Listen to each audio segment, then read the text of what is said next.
Di titik itu sebetulnya saya pribadi itu tidak pernah menyaksikan niat baik program ini. Hingga kemudian datanglah hari kebijakan itu diluncurkan.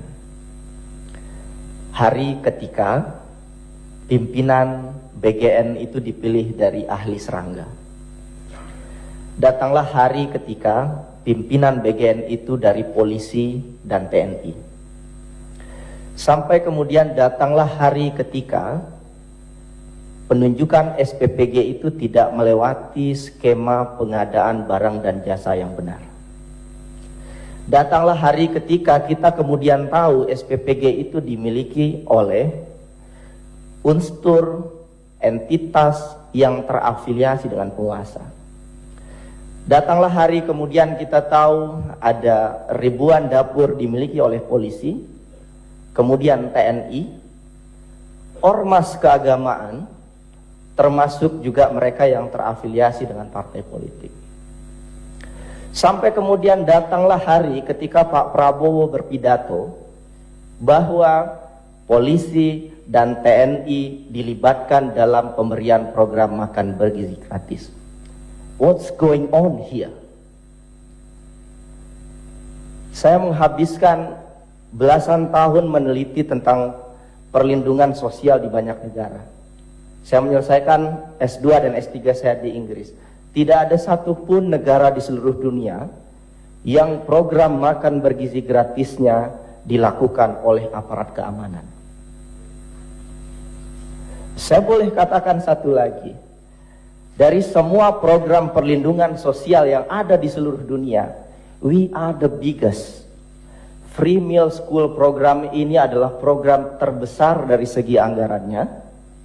Dan satu catatan menarik, adalah program terbesar inefisiensi dan potensi korupsinya di seluruh dunia.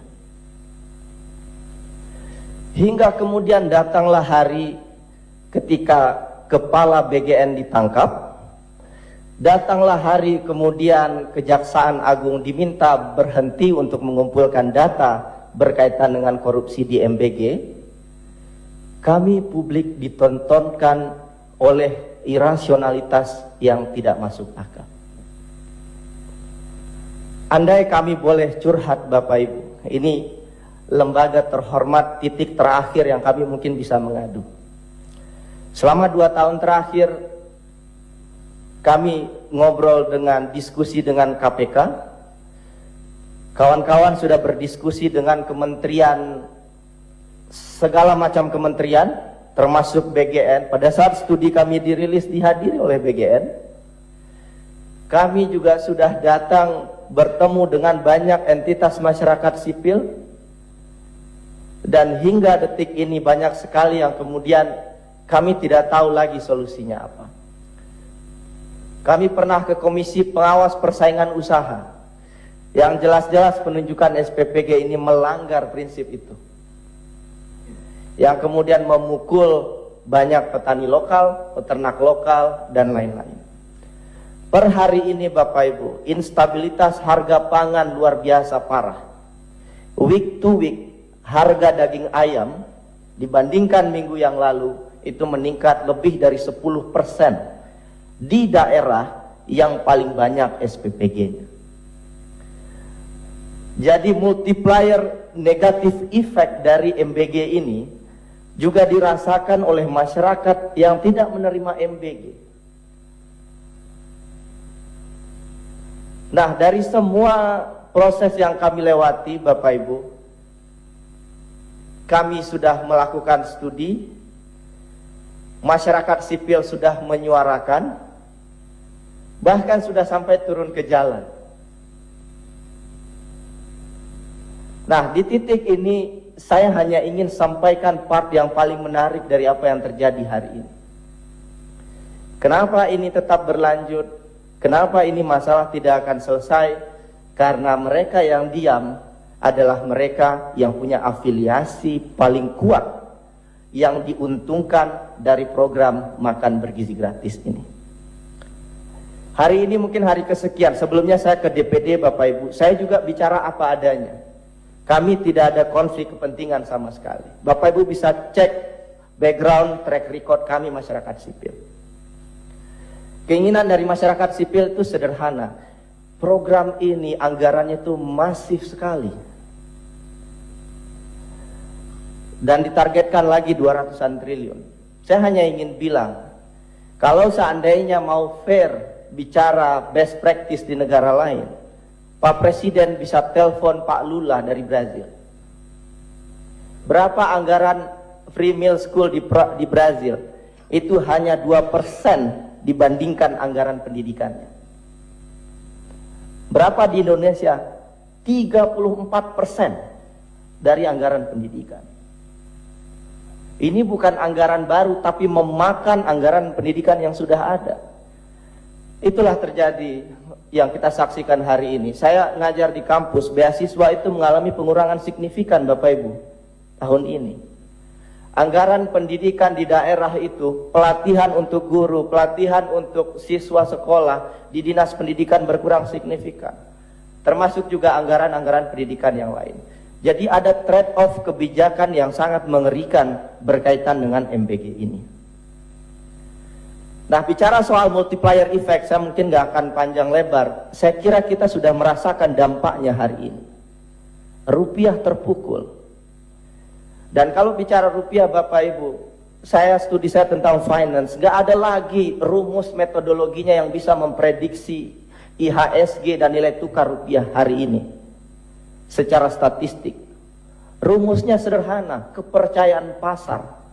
Dan kepercayaan pasar itu hanya bisa lahir kalau kebijakan strategis nasionalnya benar.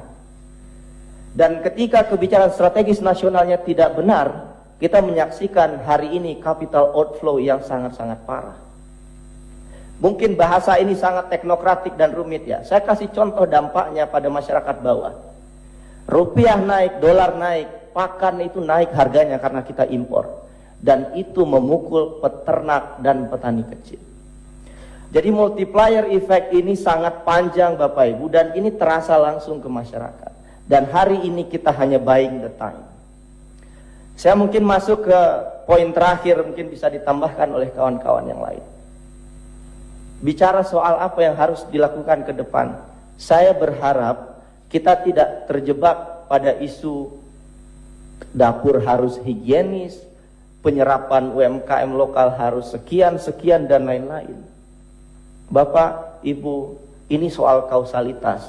The main problem is who is running this program. Siapa pemilik SPPG-nya? Sepanjang SPPG-nya masih dimiliki oleh orang-orang yang punya konflik kepentingan, saya sangat tidak yakin bahwa kemudian dapurnya akan dikelola dengan baik.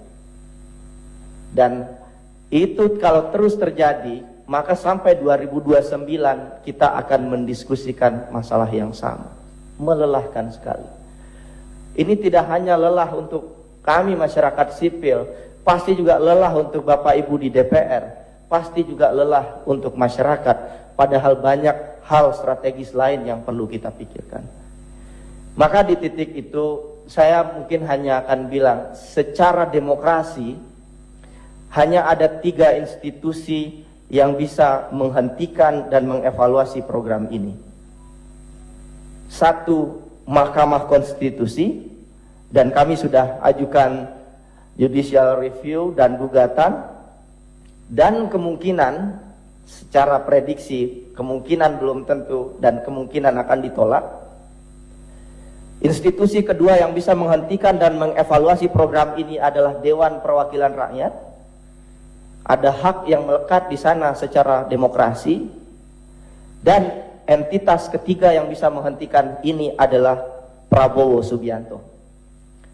Dan terus terang saya hanya ingin bilang, dari 3 entitas ini kami berada dalam kekecewaan dan kekhawatiran ini tidak akan kemana-mana dan direspon oleh ketiga institusi ini. Sangat menyakitkan kalau kami berharap pada entitas keempat, yaitu Tuhan yang Maha Kuasa. Dan hari ini part terakhir yang ingin saya sampaikan juga, kami masyarakat sipil yang menyuarakan ini disuruh pindah negara. Ini adalah titik terendah terus terang bagi saya keluar negeri, sekolah, kawan-kawan berjuang dengan baik untuk masyarakat, kemudian kita melakukan ini disuruh pergi keluar Indonesia. This is so painful.